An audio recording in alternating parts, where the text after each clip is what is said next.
मन से मोक्ष तक कैसे जाया जाए?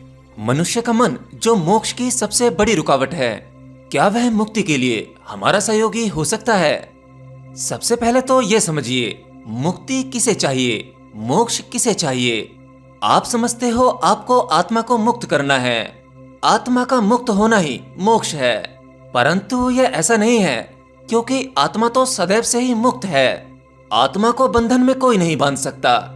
तो अगर आत्मा पहले से ही मुक्त है, फिर ये मोक्ष या मुक्ति किसे चाहिए? आपके भीतर मुक्ति की आकांक्षा कौन रखता है? देखिए, ये सारे खेल मन के हैं। आपका मन ही मुक्ति की ख्वाहिश रखता है। जब आपके मन को किसी प्रकार की असुविधा होती है, आपका मन किसी पीड़ा में होता है, तब वही मोक्ष की आकांक्षा करता है। और मन से कभी मोक्ष नहीं पाया जा सकता, और न ही मन से मन को हराया जा सकता है। अब सवाल यह उठता है कि आत्मा पहले से ही बंधन मुक्त है, तब बंधन से मुक्त कौन होना चाहेगा? ऑफ कोर्स, जो बंधन में बंधा हुआ है वही मुक्त होना चाहेगा। और बंधन में जो है वह है आपका मन।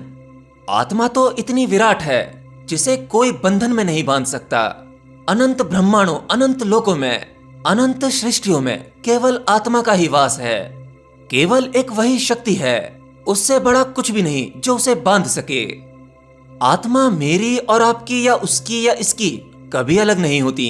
आत्मा जितनी आपके भीतर है, उतनी ही एक चींटी में भी है, उतनी ही निर्जीव वस्तुओं में भी है। इसलिए आत्मा का फैलाव एक ही है, और अगर कुछ अलग है तो वह है मन की प्रवृत्ति। यह आपका मन ही है जो आत्मा के बारे में कल्पना करता है, आत्मा को रूप या स्वरूप देता है, आत्मा के खंड करता है, उनके टुकड़े करता है। परंतु मैं आपको बता दूं, आत्मा के बारे में समझना यह मन के बस की बात नहीं है। इसीलिए कहते हैं कि आत्मा के बारे में जो भी व्यक्ति कहता है, आत्मा का जो भी वर्णन किया जाता है, वह मन के द्वारा ही निर्मित होता है, जो असत्य है। ध्यान में उतरने के बाद आपका मन जो भी कुछ जमा करता है या आपके लिए जो भी ज्ञान इकट्ठा करता है आत्मा परमात्मा के बारे में, 99% वह आपके मन के द्वारा ही निर्मित होता है।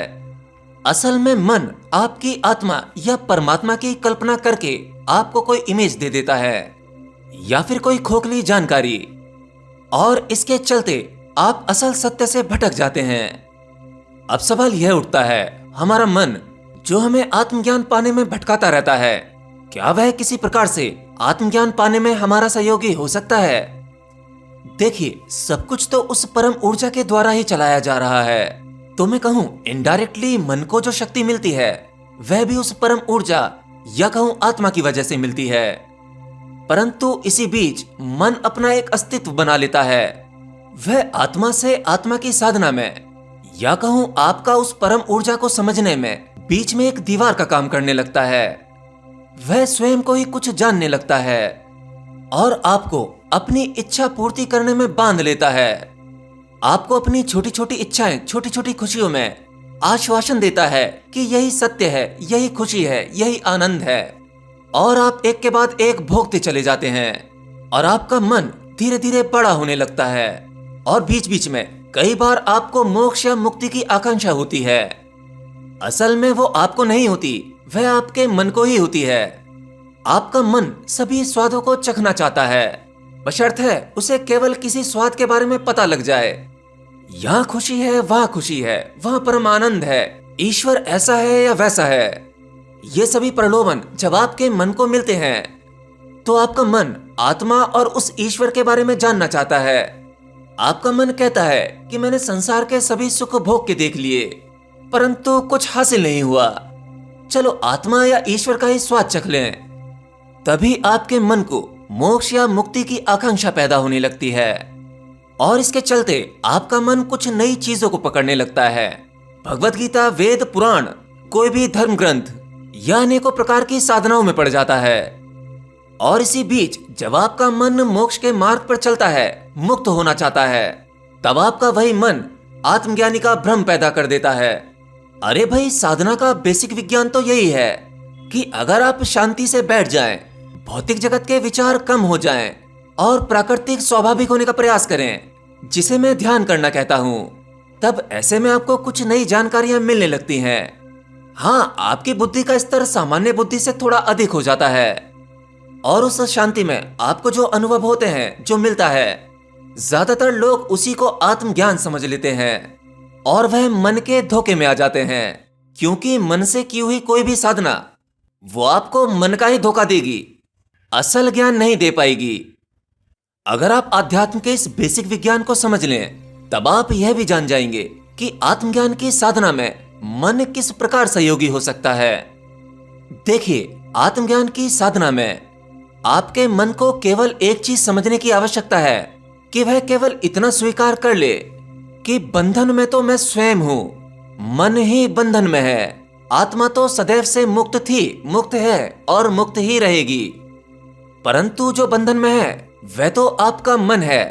और अगर किसी व्यक्ति को अच्छी तरह से बांध दिया जाए और कई सारे बंधनों में बांध दिया जाए, तब वह व्यक्ति कुछ भी कर ले, उससे मुक्त नहीं हो सकता, और जो बंधा हुआ है वह कुछ भी नहीं कर सकता। मतलब वो परम शक्ति, परम ऊर्जा, पर ब्रह्म जो अनंतों ब्रह्मांडों को चला रहा है, अनंतों लोगों को ऊर्जा दे रहा है, जो परम सत्य है, कभी नहीं खत्म होगा, उसके आगे आपका ये छोटा सा मन, और वो भी बंधा हुआ, अरे भाई उसकी क्या औकात है जो आपको मोक्ष तक ले जा सके। तो बस उसे यही स्वीकार करना है और मन में यह भाव लाना है जो सदैव से ही निर्बंध है, जिसे कोई नहीं बांध पाया और न कोई बांध सकता। बस अब सब कुछ तेरे हाथ में है। मैं इस शरीर या इस आत्मा को चलाने वाला नहीं, बल्कि मैं तो तेरे अधीन काम कर रहा हूं, उस परम शक्ति, परम ऊर्जा के अधीन हूं। मेरी अपनी कोई क्षमता नहीं, कोई शक्ति नहीं, मुझे तो शक्ति प्रदान करने वाला भी वह आत्मा है। तब मैं हारता हूं, सरेंडर करता हूं, और जो मैं समझ रहा था कि मेरा कंट्रोल मेरे ही हाथ में है, अब वह कंट्रोल तेरे हाथ में है, इस आत्मा के ही हाथ में है। आपके भीतर इतना भाव आते ही फिर आपको आत्मज्ञान के लिए कहीं बाहर भटकने की आवश्यकता नहीं है। आपकी आत्मा वह उन सबसे परे है, वह वेद पुराण ग्रंथ और गुरु, धर्मगुरु या सतगुरु, इन सबके परे है। इन सबके ज्ञान में कहीं ना कहीं मिलावट है, अब वो चाहे थोड़ी सी क्यों ना हो, परंतु मिलावट अवश्य है। जो शब्द मैं आपसे कहता हूं, इनमें भी मिलावट हो जाती है, क्योंकि आपके समझाने के लिए इसमें कुछ न कुछ मिलावट करनी पड़ती है, और शब्द तो होते ही धोखा है।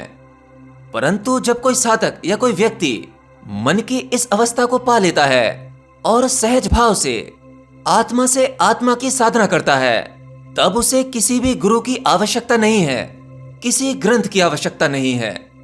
तो आपके मन का आत्मज्ञान पाने में केवल इतना सहयोग हो सकता है कि वह अपने सभी प्रयास रोक दे और अपने आप को आत्मा के प्रति समर्पित कर दे। आपका मन केवल यह सोच ले कि मुक्ति के लिए, उस मोक्ष को पाने के लिए मेरा कोई रोल नहीं है। आपका मन पूरी तरह से निष्काम हो जाए। अब आप मेरी इस बात को गलत मत ले लेना। मन के निष्काम होने का अर्थ यह नहीं कि आप सभी काम छोड़ दें, कोई कर्म ही ना करें। आपको अपने डेली लाइफ के सभी कार्य को करते रहना है, जैसे मैं भी अपने दैनिक जीवन के सभी कार्य करता रहता हूँ।